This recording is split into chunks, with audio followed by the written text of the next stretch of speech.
첫 번째 이야기, 복도식 아파트에서 경험한 실화 이야기.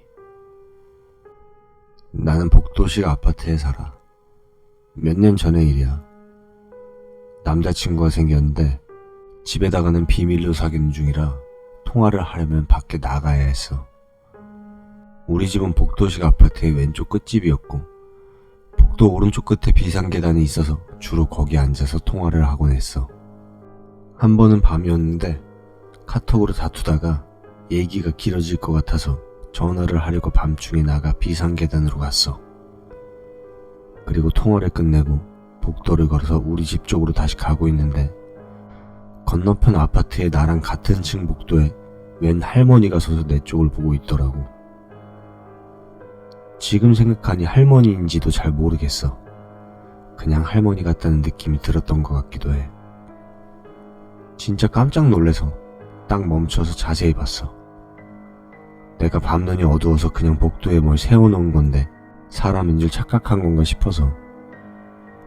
근데 자세히 보면 볼수록 사람이더라고. 게다가 내 쪽을 보고 있는 것도 확실하고. 키는 작은 편이고 할머니 치고는 긴 머리에 목도리 같은 걸 엄청 칭칭 감아서 눈이랑 코만 삐쭉 내민 차림이었는데 내가 처음에 사람이 아니라 물건이라고 생각했던 이유가 그때가 엄청 더운 여름이었거든. 아무리 밤이라고 해도 한여름에 저러고 다니는 사람은 없잖아. 근데 내가 아무리 봐도 사람인지 뭔지 잘 모르겠어서 자세히 바라보고 있는데 그 할머니가 갑자기 손을 번쩍 들어서 막 흔들기 시작하는 거야. 이쪽으로 오라거나 보라는 뜻의 손짓은 아니었고 그냥 자기 머리 위로 막 손을 뻗어서 막 휙휙 짖는? 분명히 내가 자기를 보고 있다는 걸 알고 행동하는 느낌이었고 난 왜 저러나 싶어서 계속 봤는데 그쪽에서도 내가 이해를 못한다는 걸 깨달았는지 그냥 갑자기 손을 대기를 멈추고 가만히 있더라고. 아무튼 나는 몰래 집에서 빠져나온 상황이라 빨리 들어가야 했고 거기 더 서 있을 이유도 없었으니까 그냥 이상한 할머니인가 보다 이러면서 집에 들어가려고 걸어갔어. 근데 그때 복도 센서등이 팟 하고 켜지면서 갑자기 깨달았지. 그곳에 사람이 서 있으면 지금처럼 센서등이 켜졌어야 한다는 걸. 내가 비상계단에서 통하면서 그쪽을 계속 보고 있었는데 센서등이 켜진 적은 단 한 번도 없었어. 진짜 온몸에 소름이 쫙 돋아서 바로 그 할머니 있던 쪽을 돌아봤는데 아무것도 없었고 그 할머니가 복도에 쭉 있는 집 중 어느 하나로 들어갔으면 아직까진 센서등이 켜져 있어야 할 시간이었는데 복도는 깜깜했어. 그때서야 알겠더라. 그 할머니가 왜 그런 손짓을 했었는지. 어두운 곳에서 센서등 켜고 싶을 때 머리 위로 손 흔드는 바로 그 동작이었던 거야. 이렇게 해도 센서등이 안 켜진다는 걸 보여주고 싶었던 거지. 물론 그냥 센서등이 망가졌고 그 망가졌다는 걸 알려주려고 나한테 그런 걸 수도 있어. 나는 그렇게 생각해. 아니면 너무 무서우니까. 그런데 사실 왜 그 시간에 센서등 망가졌다고 건너편 아파트 사람한테 말했는지도 모르겠고 그 할머니는 센서등도 안 켜진 어두운 복도에 왜 그런 복장으로 서 있었던 건지도 아직까지 잘 모르겠어. 두 번째 이야기. 우리 누나는 간호사. 우리 누나는 3교대 간호사였고 그날은 야간이라서 새벽에 누나랑 동기 한 명이랑 새로 들어온 신규 간호사 한 명 이렇게 셋이 간호사실에서 쉬고 있었는데 자기들 말고는 다른 사람들이 진짜 들어올 일이 없다고 했어. 아무튼 그렇게 노가리 까면서 쉬고 있는데 누군가 밖에서 하이톤 여자 목소리로 선생님 부르는 소리가 들렸다고 해. 다들 수다 떠는 와중에도 그건 다 들었나봐. 다들 잠시 얼어있다가 3명 다 같이 문을 열어봤는데 아무도 없었지. 병원 복도가 꽤 긴 편이었고 누가 다니면 발소리가 들려서 누군가가 장난치는 거였으면 발소리라도 나거나 뒷모습이라도 보여야 했는데 그런 게 전혀 없었어.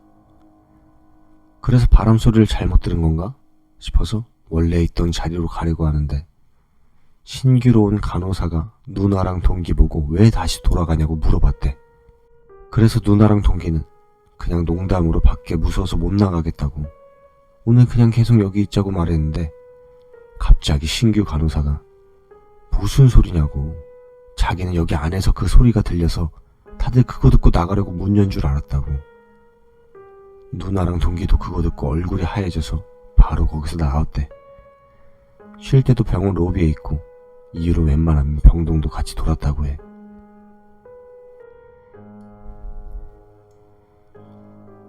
세 번째 이야기, 폐가 규칙사항. 현재 해당 폐가는 건물주 사정상 철거가 무기한 연기된 상태입니다.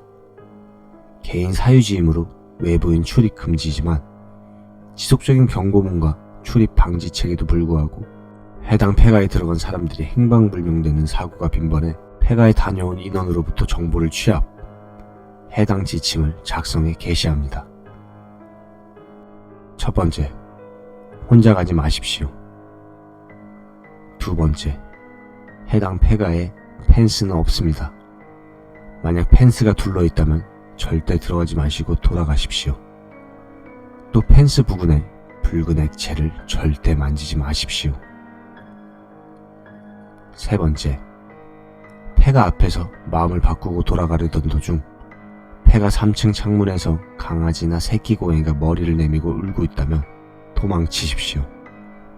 폐가는 2층 건물이며 창문은 성인 가슴 높이에 설치되어 있습니다.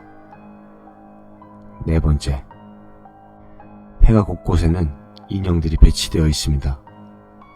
불쾌하다며 인형의 배치를 바꾸거나 훼손하지 마십시오. 또한 나홀로 숨바꼭질, 위자보드 등의 강령술을 일정 행하여서는 안되며 만약 일행이 막무가내로 실행하려 한다면 인형들의 표정을 확인하십시오. 혹시라도 인형들이 미소 짓고 있다면 일행을 버리고 당장 도망치십시오. 다섯 번째, 2층 오른쪽 끝방에 들어가셨다면 절대 시선을 허리 위로 올리지 마시고 나갈 때까지 행동을 경건히 하십시오. 그 방에서 일가족 전원이 목을 매달았습니다. 여섯 번째, 폐가 내 어떤 가구도 원래의 용도로 사용하지 마십시오. 예를 들어 침대에 눕거나 화장실에서 세안하는 행위 같은 것들입니다.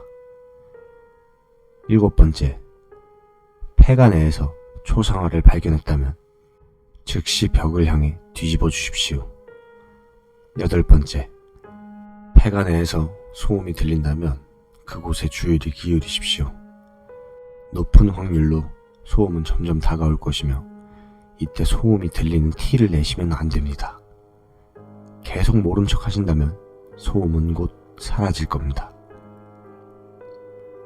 아홉 번째, 폐가에 지하실은 없습니다. 지하실 문을 발견하셔도 절대 들어가지 마십시오. 지금까지 지하실로 들어갔다 다시 나온 사람은 단 한 명도 없습니다. 열 번째, 폐가 내에서 건물주분과 만나게 될 경우 즉시 사과하고 건물에서 나가십시오. 건물주분이 더 머물다가 권하셔도 거절하십시오. 애초에 그에게 들키지 않는 것이 가장 좋습니다. 11번째, 새벽 1시에서 3시 사이에는 절대 폐가 안으로 들어가면 안됩니다. 그 시간에 들어간 사람 중에 돌아온 이는 단 한 명도 없습니다. 12번째, 폐가 근처에서 자신과 같이 온 일행의 이름을 말하거나 쓰지 마십시오. 다시는 그 이름을 부르거나 보지 못할 수도 있습니다. 지금까지 확인된 것들은 이상이며 만약 추가할 만한 다른 사항들을 발견하셨다면 아래의 번호로 연락해 주십시오.